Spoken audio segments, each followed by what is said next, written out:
At the end of this webinar, you're going to understand the 3 essential steps. All the work that I've done in a decade of doing this, I've distilled it down to 3 steps that I really believe in, and I want to share that with you.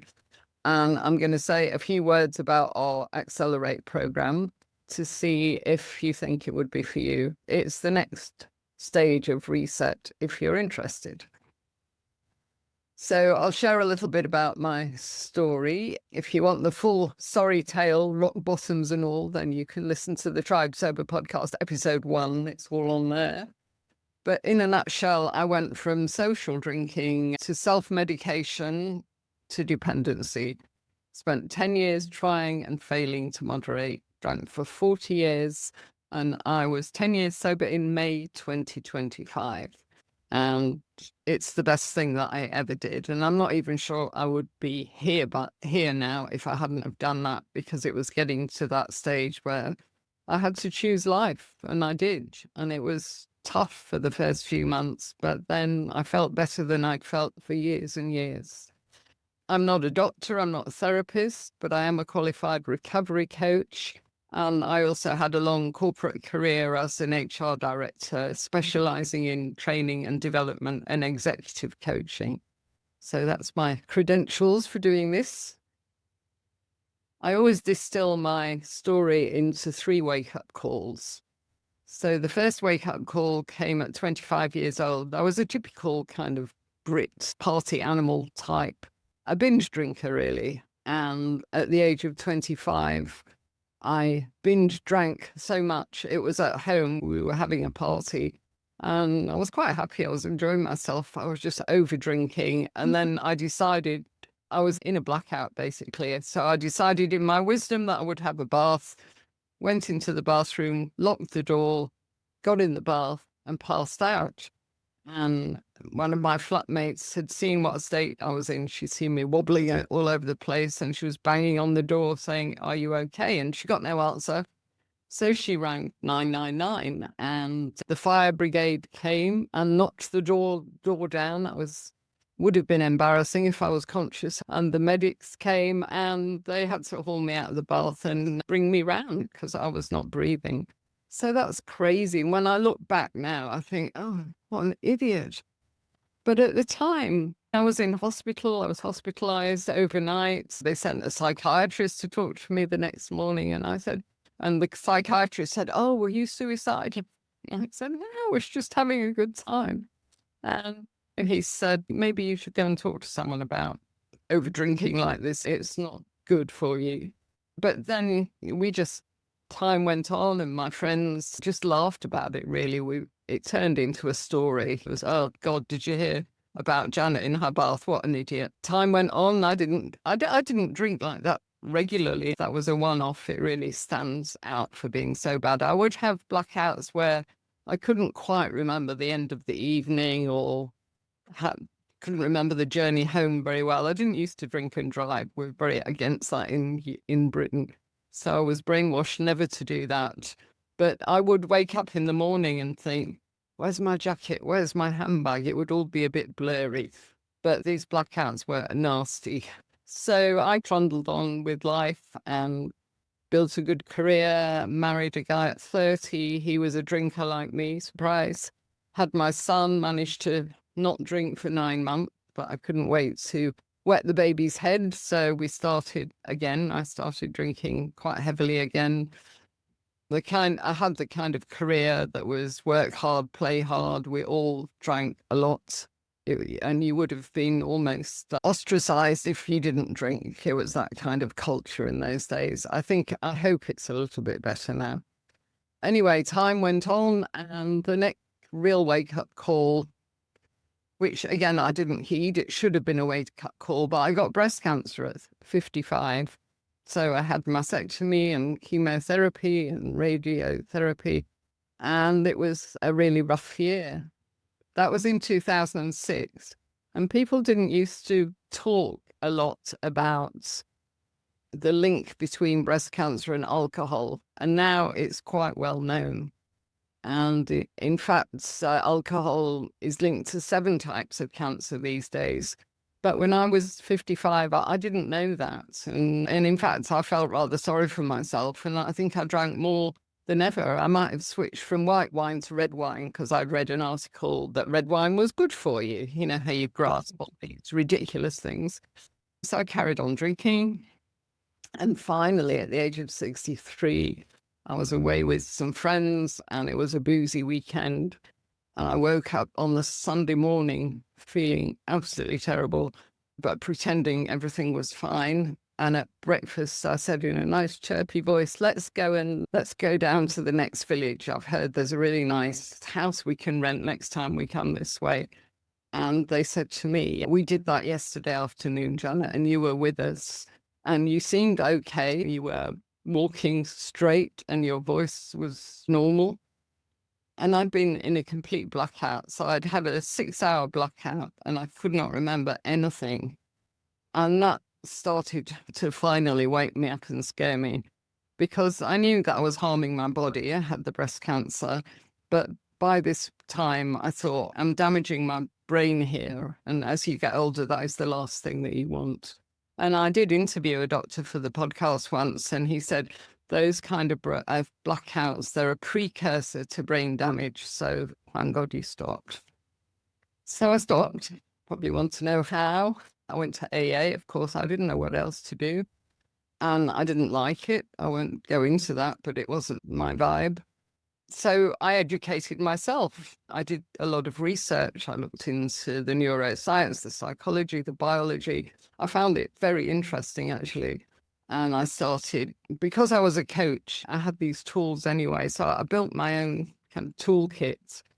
And I was going along all right, but not really enjoying my sobriety. But then I found my people. I couldn't find anything here in South Africa where I lived. So I went to a one-day workshop in London, and there was a nurse running it, a nurse that had worked in the kind of last stage liver ward in British hospitals. And you think she's seen these terrible things. She sees people dying from alcohol-related causes every single day. But she told us that her and the other nurses, they found it so upsetting that they used to go out drinking at night just to unwind from it all, which was... Anyway, she got sober and felt so much better. She decided to run these little workshops. And there were other women there with nice families, good jobs, and there were people that I could relate to. Whereas the AA meetings that I'd been to, they were mostly male and they'd lost everything and I couldn't relate to them. But these ladies were great. So, of course, we had a little WhatsApp group. And I came back to South Africa and we talked to each other all the time. And the other thing that I did, of course, is I found my passion and I built Tribe Sober. And I've been building Tribe Sober since 2015. I ran physical workshops before COVID. I did lots of media because they were quite intrigued here in South Africa by this mad foreign woman who was telling everybody not to drink alcohol. So I was included on all the shows. So that was quite fun, but it got us known. I formed a membership because people would come to the workshops and they'd say that we want to stay in touch with you and the other people that we meet. We want more content. So I thought, how can I do that? And I decided on a membership, which we still have today. And then in COVID, I started the podcast in 2020. So we've got about 320 episodes now of that, I think. But out of everything that I did, that's the one thing that changed everything for me. I found my people. And I would say to you that if you decide that you're our people, then we'll really understand you. And Grania, who I think you met yesterday, she says something lovely to new people. She says, simply, you've come home. And Lynn is always talking about how we're a family. And that's, you can imagine, we've been together for 10 years, some of us. So we've really got close. And I love this quote by C.S. Lewis. He says, friendship is born in the moment when one person looks at another and says, you two, I thought I was the only one Because we feel like we're broken, don't we, when we're in the depths of this? We think, what is wrong with me? Why can't I just be normal like everybody else? And then you meet all these other people that have got exactly the same problem, and it is massive relief. I still remember how I felt. So enough about me. Let's think about why people get stuck in their drinking. I think the biggest mistake that everybody seems to make, including me, they think it's about willpower. They think, oh, I've just got to be stronger. They think I used to write down how many units I'd had in a little notebook because I discovered the safe limits, which I don't agree with at all. But in the UK, they say 14 units a week. And that means a bottle and a half of wine a week. And I was putting away more than that most nights. But I would try to drink a bottle and no more than that every week. And I could manage it for about 2 weeks. And then the wheels would come off and I'd have to drink to get blackout drunk again. So it doesn't work. And my favorite analogy about willpower is underwater swimming, because even if you're a really good underwater swimmer, at some point you have to come up. And willpower is a finite resource. It might get you started. It might have got some of you through research. It might even get you through 21 days accelerate, but it won't get you very far after that. And the worst thing about willpower is you'll never really relax and enjoy your sobriety, because the very fact that you're using willpower means that you'll feel that you're depriving yourself of something wonderful, and you're not. And that's absolutely the key. So forget willpower. We try to moderate. We all try to do it alone. I think everybody at Tribe Sober's had a few years trying to do it alone. And I think even though we know that we need to quit and we really actively want to quit, we don't actually know how to do it. So we jump on and off the old wagon and we get depressed and feel like failures. And we get caught in our minds that we have a dialogue going on. Our conscious mind is saying, oh, you've got to stop drinking. Subconscious mind is saying, you're going to lose all your friends. You'll never have fun again. So we have this dialogue. It's a struggle, an internal struggle. So research was the first step on your staircase. I love this quote. Sorry, I'm always loving quotes, but this is Martin Luther King. He said, faith is taking the first step, even if you can't see the whole staircase. And when people join Tribe Sober, we say to them, we've climbed that staircase and it's wonderful up at the top, and just trust us, trust the people that have been before. So here's my 3 steps I'm sharing. I'll elaborate a little bit. These are the steps. I had lots of slides for each step, but Lynn said, no, too many slides. She's very strict. So I'll try and remember what I want to say. Change your mindset. That is absolutely key, because I say to you, willpower doesn't work. So you're probably thinking, what does work? What does work is to change your mindset. What you want to get to the stage is that you don't even desire to drink anymore, because you see it completely differently.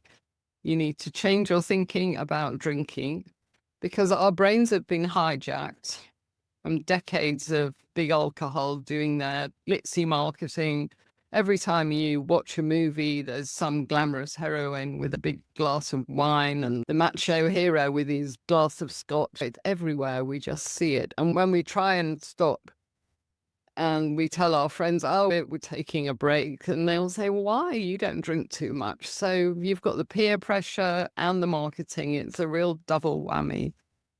So how do you change your mindset? First of all, I believe that knowledge is power. And instinctively, I started gathering knowledge when I knew that I had to do this. So just dive into all the Quizlets and listen to all the podcasts. And it's a very interesting subject, actually. And I've been doing this a long time, and I still interview people for the podcast. And I'm still learning. There is so much to learn. The other thing you have to do is do the work. we've given you some ideas about what that kind of work is. But fundamental work in the mindset is to overturn your limiting beliefs. If you believe that you can't have fun socializing without alcohol, then the only way you'll turn that around is by socializing without alcohol. Even if you hate it, you have to keep doing it and keep doing it. And then after a few weeks or a few months, if you're like me, gradually you'll relax and your subconscious will accept, yes, I can have fun without alcohol. So you have to do the work. And another thing that I think is wonderful, and Lucy hasn't been involved in this, but she's on our team and she's wonderful. And we had a Zoom meeting once, and there was a lady there that was terribly depressed about her drinking problem.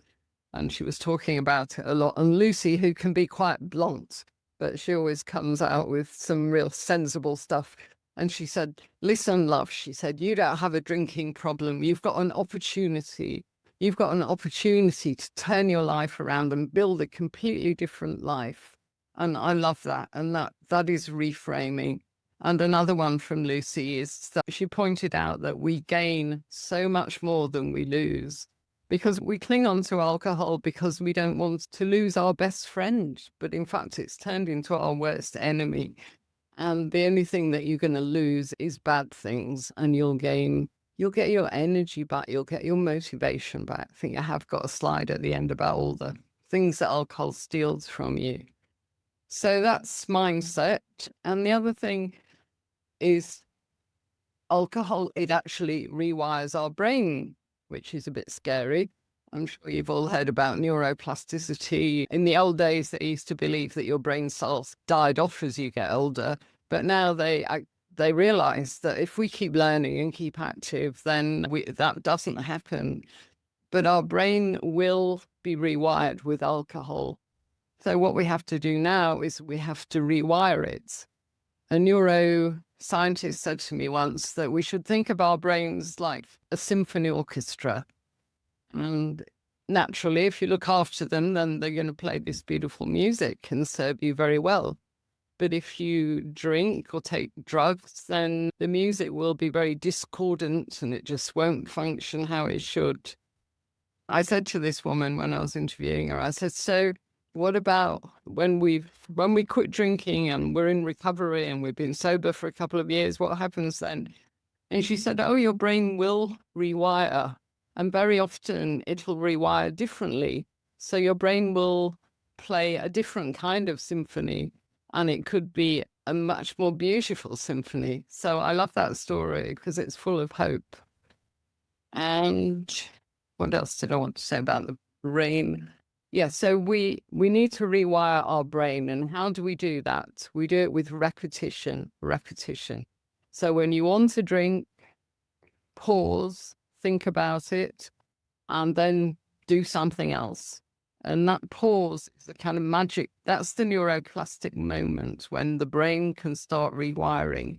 So repetition, hopefully, I know because I've just read on the chat, a few of you have got quite a few days now alcohol-free. So you really have to continue that streak. And imagine that you're building a path with paving stones. Every day, alcohol-free, another stone goes down, another stone goes down. So you're building a path, you're building a neural pathway in your brain. And that is what you have to do, because at the moment you've built a drinking pathway and you're going to replace that with a healthier habit. So that's, yeah, and you need to get comfortable with being uncomfortable because that's what it's like at the beginning. But our coach, Lynette, what does she say? She says, discomfort is the currency of growth. I think that's beautiful.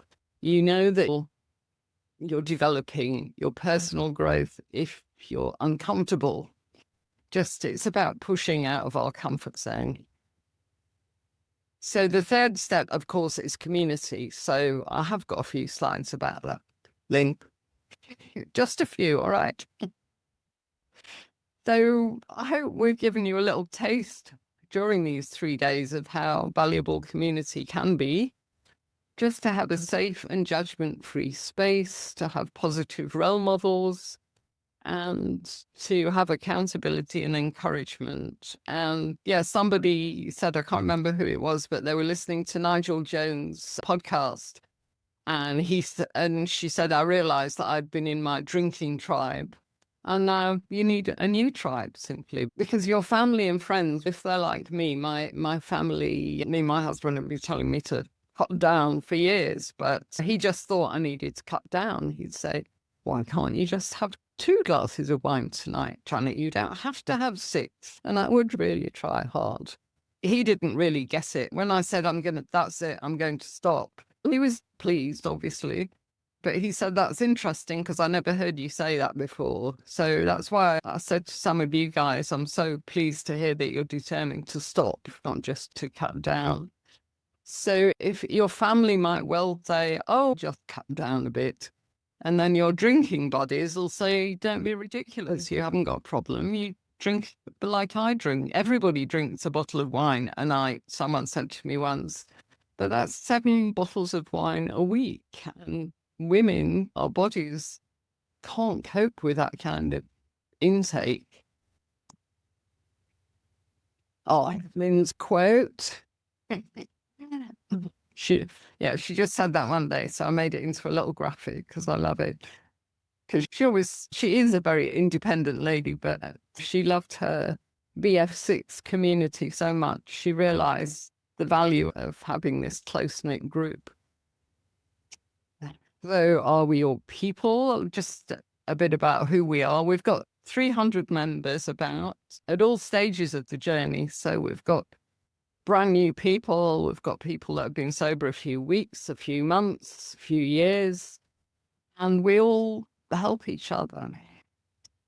And those of us that have been doing this for a while, it's a constant reminder when we meet new members and they're telling their stories, we think to ourselves, oh, thank goodness, I don't have to go through those days anymore. It's behind me.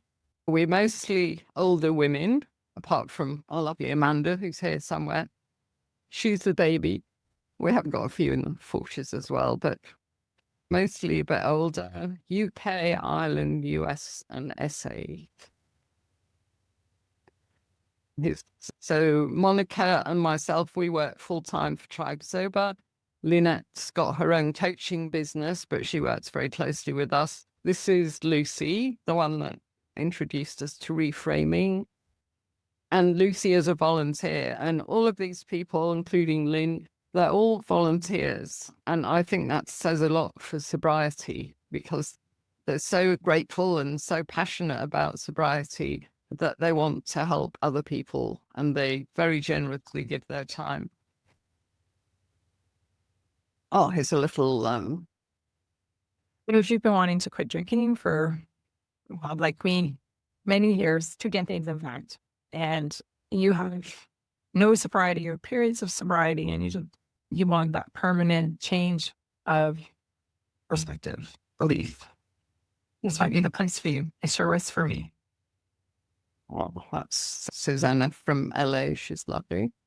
Yeah, the Accelerate, it's a 21-day program. And we get you through the hardest bit, really, because hopefully you're on a bit of a high after the 3 days that you've done with this. And this will keep you going for longer. And it'll just enable you to break that habit. You'll have more energy, less anxiety. You'll look better. You'll feel better. And it'll give you a taste of being a Tribe Sober member because you'll be a member really for a month. And you can make a decision if that appeals to you or not. We give you a flying start, really, to your sober journey. We take 20 in each group, and we've got some sign-ups already, so there's 13 places left.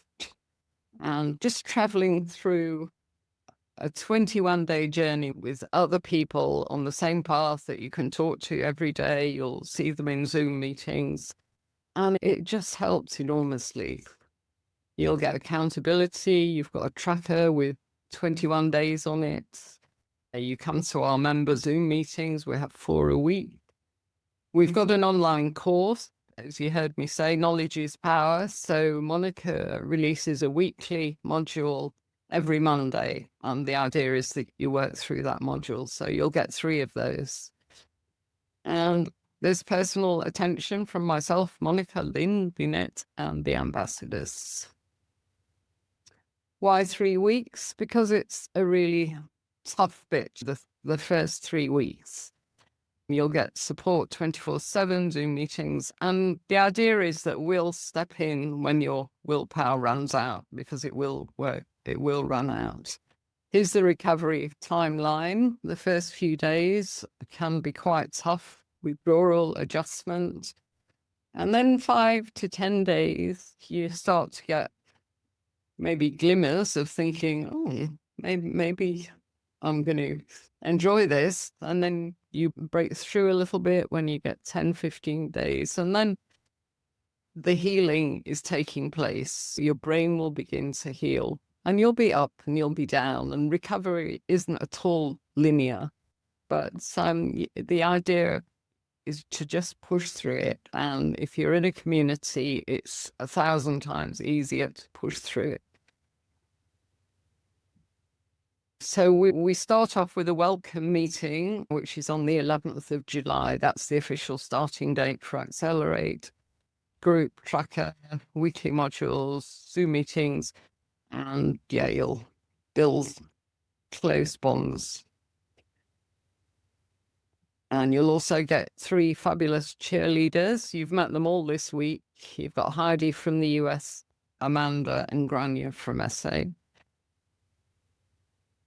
So by the end of 𝐸𝐶𝐶𝐸, you should have broken that drinking cycle. Even if you've had a slip up or 2 slip ups, if you really tried hard and done the work and stayed on track, you will have broken that habit. And no more Groundhog Day. That's when you wake up every morning and think, that's it, I'm not drinking today. And then when it gets to 5 o'clock, you think, just a cheeky glass of wine. And there you go again. You look better, feel better, more energy. The energy is amazing, the way it surges back. And less anxiety. I don't know if you've heard that thing that drinking alcohol is like pouring gasoline on your anxiety. It makes it so much worse. And most people, when they've got to a certain stage, they feel motivated to continue. They start thinking they have enough good days to realize that there's something here. This is going to be worth it, worth me putting in the effort. And you'll be connected and you'll have your tribe within a tribe, which is what we call our programs. The investment, this is what it costs. So you can see the different currencies there. That's what it costs for 1 month of Tribe Sober membership. So we've structured it so that when you sign up for 𝐸𝐶𝐶𝐸, you're joining Tribe Sober for 1 month. So £25, 28 euros, $30, 250 rand. And the way you do that is just to go to 𝐿𝐵𝐵𝐵.com. There'll be an 𝐸𝐶𝐶𝐸 graphic like this on the front. Click on it, you'll get through to the page, and then you can read some more about it. But then you click on the button to join 𝐸𝐶𝐶𝐸 and make the payment. And what happens after it? So after the 3 weeks, we hope you'll be feeling great and settling into your alcohol-free lifestyle. The interesting thing about this journey is that I used to think, oh, right, I quit drinking, I look better, I feel better, and that's that. But it's just the beginning.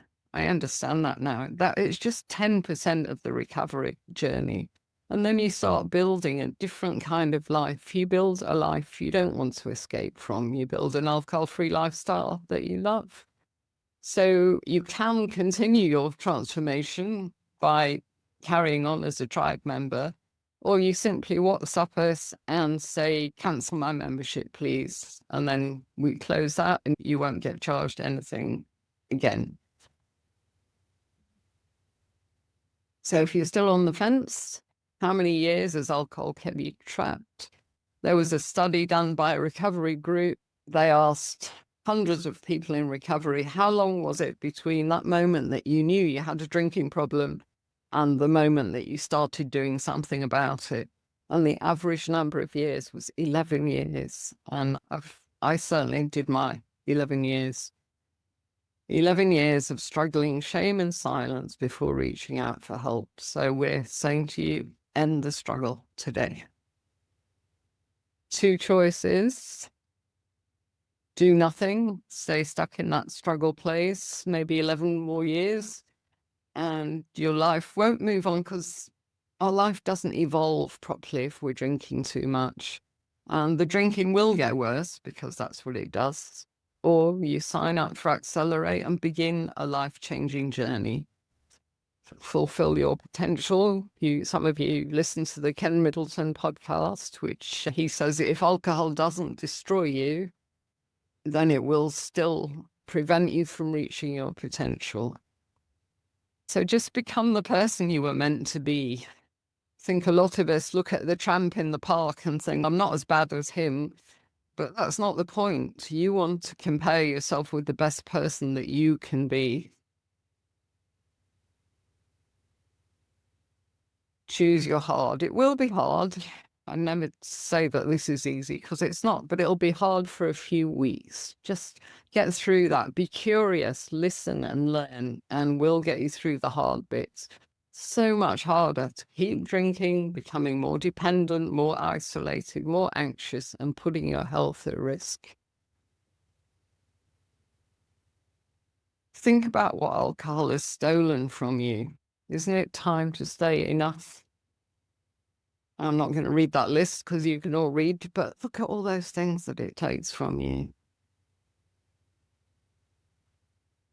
We ask people to do a selfie at the beginning of 𝐟𝐸Å and one at the end, and amazing transformations. I think the energy and motivation is a big one, because you just don't feel like doing a lot when you're drinking too much. This little this is a Venus flytrap. You probably know that, but this little fly, he starts off just drinking around the rim, and then he gets greedy and keeps coming back, and then he goes further and further down, and then he slips down to the bottom and drowns, and there's lots of little dead flies down there. We say, oh, there he is, looking down at the ones drowning, thinking, I'm not that bad. I'm just going to fly away. And he can for a while, but then he gets all bloated and he slips there. So wouldn't it be worth it, guys, to be alcohol-free without feeling deprived? I think that's so key. To break free from the guilt, the shame, and the blame. To end the struggle and begin to love yourself again. Because your pride starts building up again. Your self-esteem will come back. And every alcohol-free day, you'll feel really proud of yourself.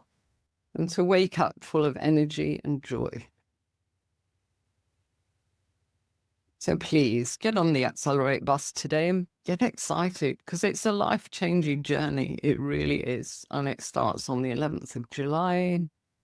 The registration is over for 5 days. We don't do that because we're trying to give you the hard sell, but we want people to make up their minds, because it's so easy to kick the can down the road with this thing and to procrastinate. But if you're here, you probably need to make the move now. So that